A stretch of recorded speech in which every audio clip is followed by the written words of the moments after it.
It's Euro 2024, but instead of the 24 actual teams, I've replaced them with 24 teams who didn't qualify for the Euros this summer, with some big hitters like Sweden, Wales and Greece. Then we're going to simulate the tournament to find out who would win. Let me know down in the comment section who you reckon is going to take home a trophy at the end of the video. Sweden are the kings of Group A, as they win all 3 of their games, with Alexander Isak becoming the front-runner for the Golden Boot as he scored 4 of Sweden's 13 goals in the group stage. The Faroe Islands come in second place with 6 points thanks to a narrow 1-0 win over Luxembourg and a 2-1 win over North Macedonia. But Luxembourg's 1-0 win over North Macedonia was enough for them to qualify as one of the 4 best third-place teams to make the knockout stages. In Group B, Montenegro beat Wales to the top spot, thanks to their 2-1 victory against the Welsh, as Stefan Jovetic scored the winner in the 90th minute. But they didn't get maximum points, as they ended up drawing 1-1 with Belarus after being behind for a majority of the game. Wales beat both Belarus and Latvia to collect 6 points and qualify in second place, although that will be disappointing for the Welsh, who fancy themselves to win the whole thing. And despite Latvia beating Belarus 3-2 with a 94th minute winner, their 3 points and -5 goal difference wasn't enough to be one of the best third place teams and get knocked out of the competition. Norway top Group C with maximum points, as Erling Haaland scores 3 of the Norwegians' 9 goals in the group stage, although it does seem like he was gifted all 3 goals. But 3 other goals were scored by Fredrik Aursnes, including the vital goal in a 1-0 win over Kosovo. Iceland comfortably beat both Kosovo and Lithuania to also qualify for the knockouts in second place with 6 points. But Kosovo and Lithuania recorded a Desmond by drawing 2-2, which means a single point for both sides isn't enough for either to qualify, and they are both knocked out. Fun fact, if Lithuania hadn't have equalised in the 93rd minute and Kosovo won the game, that would have been enough for Kosovo to qualify for the knockouts. Greece sit on top of Group D, with maximum points thanks to a hat-trick from Yorgos Masouras with an incredible 4-3 win over Northern Ireland, who were winning 3-1 heading into the 82nd minute. But this is when Masouras decided he knew how to play football and went on a rampage.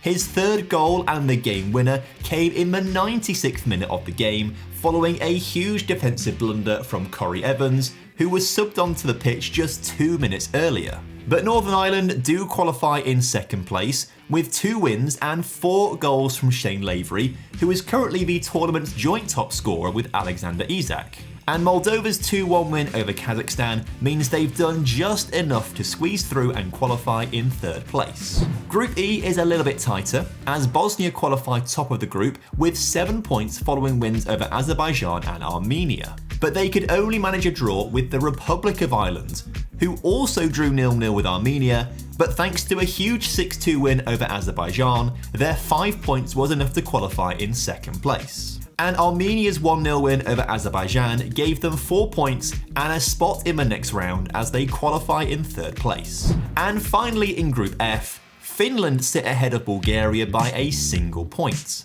The Finns came from behind to beat Bulgaria 2-1, but had to settle for a 0-0 draw with Estonia. However, a 2-0 win over Andorra gave them the points to top the group.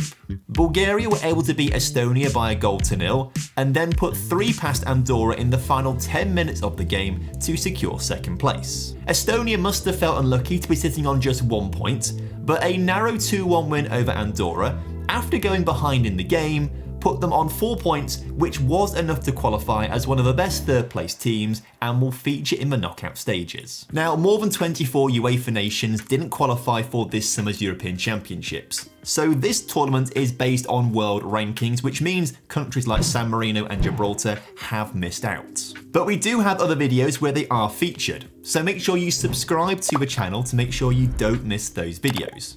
We're getting close to 200,000 subscribers now. We'd love to get there soon, so thank you very much for all your support. Incredibly, we have 2 players on 4 goals and 8 players with 3 goals scored in the group stages, so we're going to have a real battle for the Golden Boot.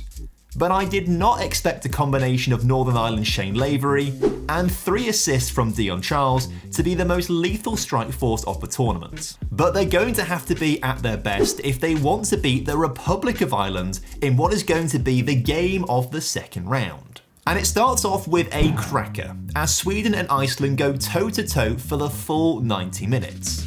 Trading blows as neither side could really gain the upper hand. 3 times Sweden took the lead, and 3 times Iceland brought it back to level terms in an incredibly entertaining match for the neutral. But the game couldn't be resolved in extra time, meaning the game went to penalties, where both sides scored their first 2. But Victor Lindelof had his spot kick saved, allowing Iceland to take the lead. Kulusevski scored to keep Sweden in the game, but Iceland scored their 5th penalty to win 5-3 and progress, knocking out one of the pre-tournament favourites. The Faroe Islands took the lead against Wales in the first half, but early in the second half, a foul on Norrington Davies resulted in a Wales penalty, with Brennan Johnson putting it away to equalise. And then just 5 minutes later, he somehow got the ball in the back of the net to win Wales the game 2-1. Armenia caused an upset as they managed to beat Montenegro 1-0 to progress. Erling Haaland now becomes the tournament's top goal scorer, as he scored twice past Estonia on Norway's way to a convincing 3-0 victory, and becomes the favourite for the Golden Boot following Alexander Isak's exit with Sweden, as well as the exit of Shane Lavery, as the Republic of Ireland beat Northern Ireland 1-0, with Dion Charles missing a late penalty that would have taken the game to extra time. All 5 of the goals in Luxembourg's 4-1 win over Finland were scored in a 13-minute period in the second half. Luxembourg, who only just missed out on qualifying for the Euros in real life, are looking like the dark horses in this tournament, as they were lethal in their second round victory. But so were Bosnia, who managed to beat Moldova 3-0, with all 3 goals being scored in the first half before they took their foot off the gas in the second half to prepare for the quarterfinals, where they could face off against Bulgaria, who caused the shock of the round as they beat Greece by 2-0, knocking out one of my pre-tournament favourites. So for me, Iceland, Armenia and Bulgaria have done exceptionally well in progressing to the quarterfinals, as I was sure they were the weaker sides heading into their second round matches. And either Armenia or Bulgaria will reach the semi-finals, as they've been drawn against each other. But the game of the round has to be Norway versus Wales. We start off though with Ireland's demolition job of Luxembourg. Luxembourg actually took the lead of the game early on, but the Irish came back and dominated proceedings to put on a masterclass and score 5 goals to become our first semi-finalists. Armenia took the lead against Iceland in what turned out to be an absolute thriller. Iceland scored twice to take the lead before Armenia equalised just before half-time. Iceland then thought they'd won the game in the 83rd minute, but moments before full-time, Armenia once again equalised. But Iceland were just too strong as the game went into extra time, and in the 102nd minute, Iceland scored the decisive goal to progress. Norway and Wales also went to extra time. The Welsh took the lead in the 78th minute, but just over 60 seconds later, Erling Haaland equalised. And in extra time, the Welsh gave up a stonewall penalty, which Erling Haaland went on to score. But in the second period of extra time, the referee awarded a very dubious penalty to Norway, which once again was scored by Haaland to win the tie for Norway. Bosnia and Bulgaria battled all the way to 90 minutes with the score at 0-0. But less than 60 seconds into extra time, Bulgaria took the lead before doubling it 15 minutes later. Bosnia were able to pull 1 goal back later on in the match, but it was too little too late. And so as a result, we have our 4 semi-finalists. And personally, I don't think anyone is going to be able to stop Norway from this stage. Unless Aaron Connolly has the game of his life, Erling Haaland has the Golden Boot all wrapped up as well. But Bulgaria have upset the odds a few times already. Perhaps they could do it again in the semi-finals. Aaron Connolly did have the game of his life, as he scored his 5th goal of the tournament to send Ireland to the final as 1-0 winners. But goalkeeper Keller went off injured in the 97th minute and is set to miss the final with a fractured wrist. Norway, on the other hand, gave away a silly penalty early on against Bulgaria, who scored it to take the lead. And then they doubled their lead in the second half. Norway were able to pull a goal back late on, but it just wasn't enough. So once again, Bulgaria have defied the odds and knocked out Erling Haaland. So this means we have an Ireland versus Bulgaria final, which is not what I was expecting to say at the start of the video.